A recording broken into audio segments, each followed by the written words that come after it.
Globalization was first defined by an economist in 1985. This term describes changes in global economics affecting production, consumption, and investment.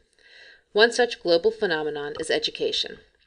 Dale and Robertson, 2003, provide insight into the importance of globalization in education. They declare, formal education is the most commonly found and most commonly shared experience of all in the contemporary world. Globalization has served as a catalyst for governments to learn about the educational policies and practices around the world. This discourse has been integral in creating common educational practices. Globalization is a force reorganizing the world's economy.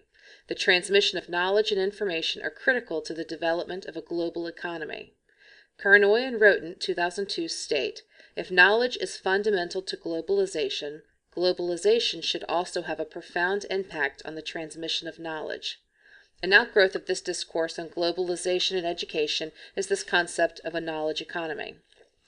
What is perhaps different about the process of globalization, more so than any other point in time, is that it is felt by most developing countries, in a way compelling us into a modification and response that embraces more universal values and goals. Yet historically, educational change to social and economic developments has occurred in a more homegrown manner, more limited within country-specific borders, and our responses have been more locally designed. On that note, we're going to present to you this evening a few exemplars of educational change that are quite unique to each country represented. Prior to the Tokugawa era, Japanese culture had been warrior culture, where samurai had the highest social status. Samurais replaced their swords with pens to become the leaders that would run the country. Japan was largely isolated from the rest of the world, but despite this, they prospered until the mid-1850s, when they were forced to open trade with the West. The lower-ranked bureaucrats rebelled against the incompetence of the dying regime to form a new government. During the Meiji Restoration of 1868, Japan began to adopt the methods and structures of Western living after their engagement with the West. Japanese leaders became determined to modernize Japan and took different Western ideas to change their school system. They borrowed the idea of a centralized system from the French and adopted the idea of a few elite national universities from Germany. The United States provided Dewey's idea that the school should be responsible for developing the whole child, and England gave Japan a model of schools founded on strong moral principles. By the late 1890s, schools generated new ideas regarding childhood where children are to play, read books, play with toys, but also devote a large amount of time to homework. Because the Japanese wanted every citizen to be well educated, all class distinctions were dismissed, and this is why they have no tracking or segregation in their schools today. The imperial rescript of education was a reaction to fear of adopting ideas from elsewhere, and the essence of being Japanese becoming lost. The imperial rescript emphasized the Confucian virtues of loyalty, respect for elders, the idea of dedication to the group, modesty and moderation, and duty to obey the Constitution and laws. The post-war reform movement made 9 years of education compulsory. They also provided financial assistance to anyone who needed it, which made it possible for all students to take high school and college entrance examinations, which for this meritocratic society represent gateways into status in Japanese society. Students aged 3 to 5 attend schooling similar to what we call kindergarten before they enter into 6 years of elementary school, 3 years of middle school, and 4 years of high school. Students then typically attend either 2 or 4 years of college. Students who attend 2 years typically attend a vocational or community college. After college, students can then attend additional schooling for their master's or doctorate, similar to that of the United States. Japan has a uniform national curriculum that is set by the Japanese Ministry of Education, Culture, Sports, Science, and Technology, also called MEXT, with advice from the Central Council for Education. In reality, this means university professors create the curriculum. While the curriculum is created only for guidance, it is long and detailed. The curriculum is revised on a regular schedule. There is very little time in the day for anything other than the official national curriculum, which includes Japanese, social studies, mathematics, science and foreign language, mostly English. Until recently, Japanese students spend 6 days a week in school, which means that they could go into greater depth into each of these subjects. Curriculum is mapped so carefully that they must master 1 year's subject before moving on to the next year. There is no tracking in Japanese schools. Classes are heterogeneous and no student is held back or promoted from ability. All students are expected to master this challenging curriculum at the same pace, adding to the transparency of the system. High-achieving students help low-achieving students. The only tests are entrance exams for high schools and universities known as exam hell. These high-stake tests determine future job, income, and ultimately success, and the Japanese believe it is not your intelligence, but how much you study that determines your success on these exams. The Japanese education system is grounded in a deep commitment to children that is concrete and enduring. Students attend homeroom each day, which becomes their family at school. These teachers follow the students for several years and check in with the families. Wa, which means love of group, holds students accountable to peers. If a student is having difficulty, teachers will try to provide as much individual attention to those students as they can, even in classes of 35 to 45 students. Teachers speak with parents daily through a notebook that goes back and forth, and parents are expected to provide the necessary support in case of a problem at school. All problems can be fixed by working harder, and teachers, parents, and peers are all held accountable for students' academic performance. In the Confucian tradition, great honor went to the teacher. Teachers are required to attend a ministry-certified teacher education program at a university. Teachers are required by law to take additional training after 10 years of service. Schools are highly staffed, and teachers are the highest paid of Japanese civil servants. They are held in an extremely high regard by society. Japanese focus on student engagement means that teachers spend very little time actually lecturing, but have their students present practical problems to the class. Teachers are very proud of their highly developed lesson plans, which are developed in groups of teachers. Teachers also observe each other's lessons and give feedback, which provides a strong sense of accountability among colleagues. Teachers apprentice 1 year before they are given a classroom, under the guidance of a master teacher, who serves as a mentor. In the past few decades, many researchers and policymakers have debated whether Japan's educational system is a global model to be imitated or a declining institution in a precarious situation. Many indicators show the Japanese model is worthy of emulation. Japan consistently outperforms most nations on standardized tests.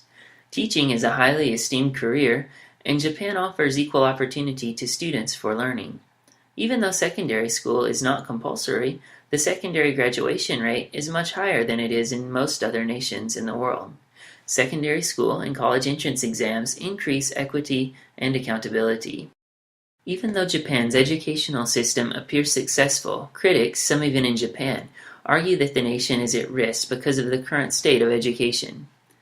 Test scores are some of the best in the world, but Japan's rankings have recently experienced a downward trend. Schools with a reputation of being characteristically peaceful now have a higher dropout rate and more incidents of violence and bullying than ever before. Nationwide, Japan is in a period of increased violence and a diminished sense of national identity.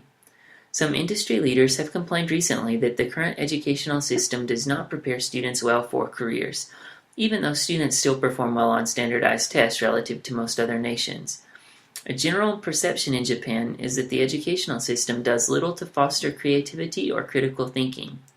One practice that critics claim may stifle creativity and critical thinking are the use of high-stakes testing for high school and university admissions. While Japan is obviously a global model in education, it is not without its share of challenges. This slide shows recent worldwide standardized test rankings for Japan in mathematics, science, and reading from the 2009 PISA test and from the 2011 TIMSS test for 4th grade and for 8th grade.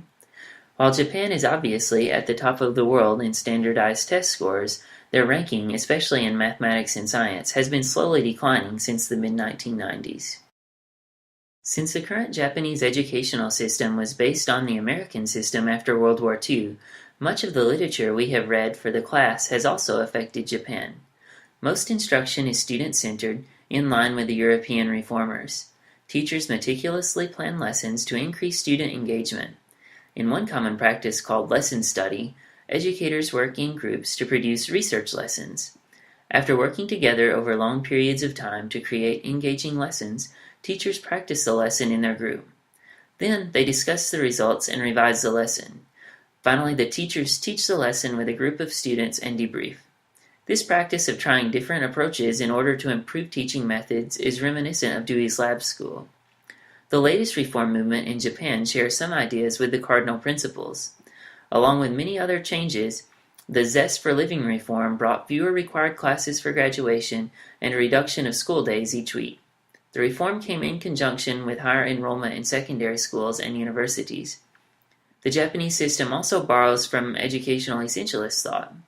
While individual school districts and teachers enjoy much freedom concerning teaching methods, the universal curriculum is decided on a national level for all students. Since most secondary schools and universities use the same test for choosing applicants, Japan has a standard core of knowledge required for all students. Hi everyone, thanks for being with us. I'm Tani Castañeda and I'll be discussing the education model of Finland tonight for our group. Over the last couple of decades, Finland has catapulted into the limelight by consistently earning educational accolades on several reputable international scales and indicators, like PISA, the Program for International Students Assessment, the TIMSS, Trends in International Mathematics and Science Study, and several others. So what's led to making this small European Union country of just 5.4 million a recognized success in education above the strongholds of Germany, Japan, the US, the usuals? On the PISA, which looks at student skills in reading, sciences, and mathematics, and the extent to which students can use this knowledge to function in society, Finland's outperformed all other countries in mathematics. And Finnish students score extremely high in reading literacy, science, and problem solving. What's more, the OECD, through their education indicators, shown that Finland ranks among the most equitable of education systems, where the variance among performance across schools is quite low. That means that the high quality of schools is not just isolated to certain areas of the country. In other words, students and their parents are able to find a good public education no matter where they live. So before we get to answering the question of how Finland came to be appreciated as an education nation, let's just go over the structure of the Finnish school system. Finnish students begin school on average a bit later than other students at age 7. From ages 7 to 16 years, students are in comprehensive primary and lower secondary education. After the age of 16, students can leave the system or they can go on to pursue one of two upper-level secondary options. There's upper academic secondary or vocational secondary education. Both types offer 3-year programs that lead to either an academic higher education or vocational higher education. Students pursuing the academic or the general upper secondary track usually intend to go on to take the only high-stakes test in the Finnish system. That's the National Matriculation Examination, which is essentially the gateway into an academic university. Students pursuing the vocational secondary education option have a more practical focus, and it culminates in a certificate of vocational qualification. After secondary school, both types of graduates can pursue higher education, where in 3 years the students would earn a bachelor's degree. An additional 2 years will earn them a master's degree. There are 2 types of higher education in Finland. Universities, which are more academic, they focus on theory and research. There are 20 of them in Finland currently. And the polytechnics, which focus more on career and vocational preparation. Currently, there are 28 in Finland. Just one thing to keep in mind while we're discussing Finland's system, Finland's a welfare state. They support the idea and the notion of public health care, social security, and offering quality education to all citizens. Certainly, these values are going to drive and influence their policy decisions. So now that we have a better understanding of the Finland education system, let's talk about what's led to this structure. In the 60s, Finland's government sought to transform the country from a poor farming society to an international economic player, and education was determined to be an important means for making this happen. The previous system tracked students into two different tracks after just 4 years in primary school, which essentially determined their academic and vocational futures.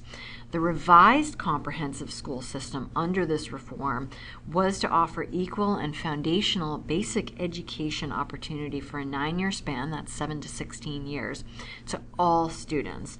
The new system was implemented province by province over a significant period of time and involved local municipalities in the planning and enactment.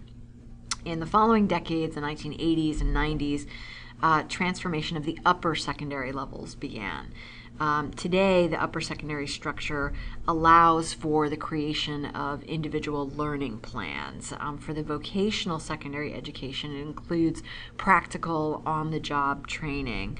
The system is absent of ability tracking, academic or vocational tracking.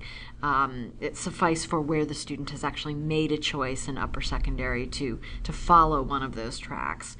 There's a centrally approved curriculum, but it's really left up to the local authorities, the schools and the teachers, to develop and figure out how to deliver the plans and to determine the means of assessment of how well the students are doing. There are no mandated, standardized, or graduation tests, with the exception of that higher education entrance test that I mentioned earlier. Parallel to these historic efforts, and it's certainly no less important, was a reform to the teacher education system.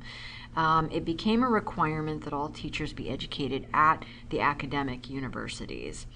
Also underlying the reform was a very open dialogue among educators, politicians, private sector leaders, and interestingly, a very fundamental consensus around the principle and the value of equity and the equitable access of education. That consensus has really been credited with enabling the sustainability of their reform efforts over the ensuing decades. Throughout the years, also important to note that Finland has remained committed to supporting quality and equitable education for all, even in recent years where the country has experienced some major economic issues, as other European Union countries have. They've experienced a significant drop in GDP. The Finn government increased expenditures on education even during that time period.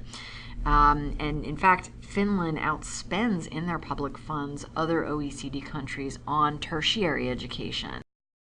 Some very important philosophies drove and inspired this long-term reform program in Finland, and the political and the social environment has really allowed for harmonious sustainability of these values, and I think it's been a major factor in the success of the country in following through with their reform efforts. For one, the principle of equity. The principle is that quality education should be offered to every student regardless of socioeconomic standing. That's at the heart of the reform. And this equal access has come along with a sustained investment in education. Equal access has really been translated into tangible benefits. For example, the subsidizing of tuition and books and materials and offering meals in schools. There's also focus on individual student development, as evidenced by these individually developed modules students take part in upper secondary. At the local delivery level, schools and teachers have a significant amount of autonomy. That means more flexibility in how they deliver the education. So they're thinking about how this education and the delivery of it would best suit the needs of the particular population they're working with. And it allows for more creativity and, I think, risk-taking and trying out new practices to help students learn the best they can. On that same point, while there is a curriculum framework approved at the national level, municipalities are responsible for that daily design and delivery, for the curriculum, for selecting materials, for the modes of instruction, and for determining how they're going to assess performance. A significant and continued investment was also put towards teacher education. In order to be a teacher in Finland, you must have a master's level degree from an academic university. Only 10% of the 5,000 applicants to their faculties of education at university are actually accepted. Teaching is a well-respected and it's a competitive profession. Teachers of upper secondary in Finland actually make 10% more than their counterparts of similar age and education level, whereas in other OECD countries, teachers make 11% less than their counterparts of similar age and education. And finally, Finland has been able to maintain its core values while permitting enough space for growth and development in teaching and learning. That space that needs to consider sort of emerging teaching approaches. They've remained quite open to that. Overall, I think the reform efforts that were political, social, economic, and the underlying philosophies that drove those reform efforts have led to Finland's success. Finland's citizens have been recognized as some of the most literate in the world. As I mentioned earlier on the PISA, that indicator shows that Finland's students are excelling in all areas, including reading, the sciences, and mathematics, above many other of the international leaders. Nationally, over 80% of 25 to 64-year-olds have achieved at least an upper secondary education, and Finland does outpace other OECD countries on average on post-secondary or tertiary education attainment. So thinking about our readings and the themes for this week, what came to mind for me was the notion of globalization and learning about Finland's approach to education reform.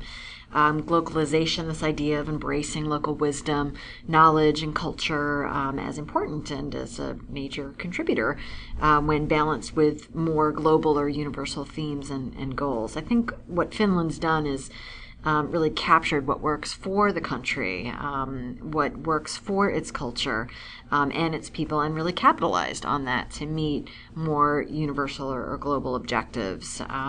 Their system is, in a sense, a homegrown system that's managed to merge local voice and accountability with national and international expectations and pursuits. And they've managed to do this while creating a student-centered learning environment that is universal within the country and accessible to all within the country.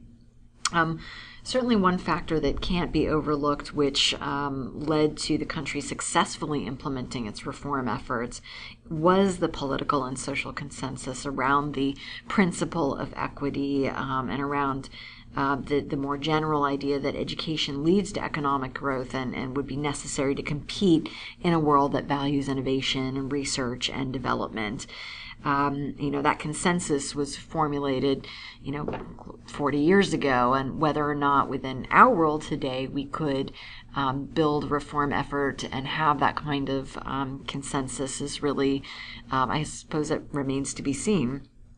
Another important factor, too, and is that Finland was really in this for the long haul. This was a strategic vision, a long-term vision around education, not a quick fix, kind of keep up with the races sort of solution.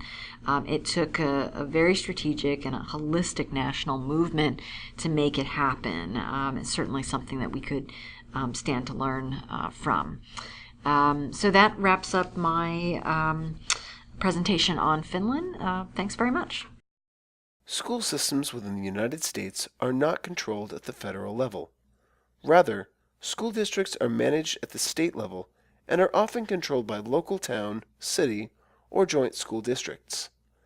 States create policies that public schools must adhere to, such as mandating standardized tests to be completed by students at various grades. The school districts must adhere to the U.S. Constitution and laws passed by the federal government, such as IDEA or No Child Left Behind. Additionally, the federal government may offer grants to state and district educational entities and may require certain actions from districts receiving funding, but these are voluntary. Children in all states within the U.S. are required by state law to receive an education at either a public, private, or homeschool environment. Starting ages vary by state. Students can also drop out of school at varying ages, again, depending on state of residency. Although student groupings vary by state, district, and even individual school, students typically complete 13 years of schooling within the public education system. U.S. schools are often structured so that K through 5 are together in an elementary school, grades 6 through 8 are housed in a middle school or junior high school, and grades 9 through 12 are grouped together in a high school. There are many variants of this, such as grade 6 being grouped into elementary school, or occasionally K through 12 together in a single building. Students of all abilities without disability are typically housed in the same school as other members of their grade. Tracks based on ability level exist in schools sometimes, with better performing and underperforming students grouped apart. Students with disabilities are legally entitled to a fair and appropriate education within the United States by federal law, meaning that they are included within classes with students without disabilities if they're able to keep pace with or without assistance. Students with profound disabilities may attend school at a private institution or in other school districts if deemed necessary. This would be at no cost to the student or their parents, if it is determined that the school cannot provide what the student needs. The legal school district of the student, based on residency, pays tuition of any such student. Unlike other countries, students within the United States do not receive higher education for free. Grants and loans can be awarded by the federal government to students who qualify, but it is not freely given to all. U.S. PISA and TIMSS rankings are low when compared to the two other nations examined in this presentation. There are no clear-cut reasons for the cause of this. Some blame teachers, others our country's culture, which has supposedly shifted its focus away from education. Still others blame the validity of the tests or the way the tests are administered from one country to another. Whatever the reason, the results suggest that the U.S. will need to continue its efforts to improve the effectiveness of its education system. When placing the United States education system in a historical context, you will find 4 to 5 major eras representing shifts or reform movements. The very early years can be marked by a period called the colonial period. This period, ranging from 1640 to 1770, is reflective of strong religious beliefs and interests in agriculture. The country was working to build infrastructure and grow commerce. The focus of schooling was isolated to reading, writing, and religion. Only children of affluent or wealthy families were permitted to attend school. The schools they attended were not open public institutions. During this era, Harvard University, the first institute of higher education, was established in Boston, Massachusetts. In the 18th century, Horace Mann worked to create a cohesive educational system called common schools. The common school movement saw a transitioning of schools, which were largely private, to public institutions. Schools were managed at the local level with little influence by the federal government. During this period of time, states began to adopt compulsory attendance laws, requiring all students to attend school. By 1918, every state adopted a mandatory attendance policy for elementary-age students. Although common schools were public, only white students were able to attend. Families did not need to pay tuition for students. Public school was funded by local property taxes. A constitutional amendment, called the Blaine Amendment, forbid the use of tax money to fund parochial schools. The organization of the education system during the Common School movement also included formalizing teacher preparatory programs. These preparatory programs were called normal schools, which were later renamed as teacher colleges. The progressive era in education was part of a larger progressive movement in the United States. This era was recognized for a rapid expansion in schools, which divided students into grade levels by age. John Dewey is a most notably recognized leader of the progressive movement in education. He believed school was a place to construct knowledge as well as learn life skills. This philosophy would ultimately change the curriculum and pedagogical practices of K-12 education. One such example of Dewey's influence on education was the introduction of vocational schools. These schools provided specialized training on the interests and talents of high school students. The progressive era also included a movement called the efficiency movement. Progressives were searching for ways to eliminate waste and promote efficiency. The Gary Plan represented a new way to departmentalize schools. This early use of a bell system signaled students to transition from one classroom to another classroom. The school day included increased opportunities for socialization between students. Teachers were hired as content specialists, and early grouping practices were generated under this model of work-study-play. The Carnegie Unit was also established during this era. This unit was intended to measure the amount of time a student studied a subject. In order for students to receive 1 unit of high school credit, they were required to attend a certain number of seat hours in the classroom. As secondary school reforms were impacting the structure and organization of schools, the cardinal principles influenced the objects and goals for schooling. The new goals for secondary school would further democratize education and account for individual differences, goals, attitudes, and abilities. As a result of the expanding education system, the use of psychometric testing was also instituted to make educational placement decisions about students. The period of time between 1950 to 1980 marked a series of events demanding equality for all and the protection of civil liberties. Education played an important role in the civil rights movement. Racial segregation of students, school prayer, free and appropriate education for students with disabilities, as well as equal access and funding for women athletics were major issues during this era. Prior to 1954, schools were segregated by race with the expectation that students received separate but equal education. The 1954 Supreme Court case, Brown v. the Board of Education of Topeka, declared that separate facilities were fundamentally unequal and unconstitutional. This case marked a pivotal moment in the desegregation of public schools. The events leading up to the integration of Central High School in Little Rock, Arkansas, brought the international attention to the civil rights issue in the American education system. 2 significant pieces of legislation affected the educational freedoms of students with disabilities. The passing of ESEA secured funding for elementary and secondary education and secured equal access for education for all students.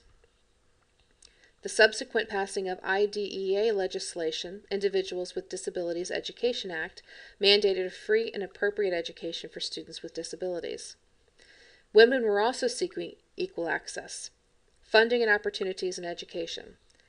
Title IX legislation opened the doors for equal access to academic institutions. This legislation also required institutes to provide equal funding for all educational activities, including student athletic groups. The Establishment Clause was developed to prevent government agencies from endorsing religion, but the question of school-sponsored prayer has been a highly controversial issue. The United States Supreme Court determined it is unconstitutional to prevent students from engaging in prayer before, during, or after school. With the publication of A Nation at Risk in 1983, the modern education standards movement was set into motion in the United States. The report generated a sense of urgency to reform the U.S. education system. The standards movement is founded on the belief that all students should have access to rigorous curriculum and students should be able to meet a designated level of proficiency. Fundamental to the standards movement has been a focus on the alignment and integration of curriculum, instruction, and assessment. Along with the standards movement has been an increase in the educational choices for students. School vouchers and charter schools are examples of these choices. In closing, let's discuss 2 of the following questions posted. The first being, in your opinion, how will globalization transform, or not, the fundamental purposes and objectives of education in the United States? The second question, what do you believe are the local American-specific priorities that should remain influential in our evolving education system? The following discussion board question will be posted next week on our discussion board. The 2 are listed. In your opinion, how will the diversity of values represented in the American public affect our response in education to the process of globalization? The second, what are the values we hold that are seemingly congruent with other nations and their educational systems? Use this week's readings, supplements, and presentation to support your answer.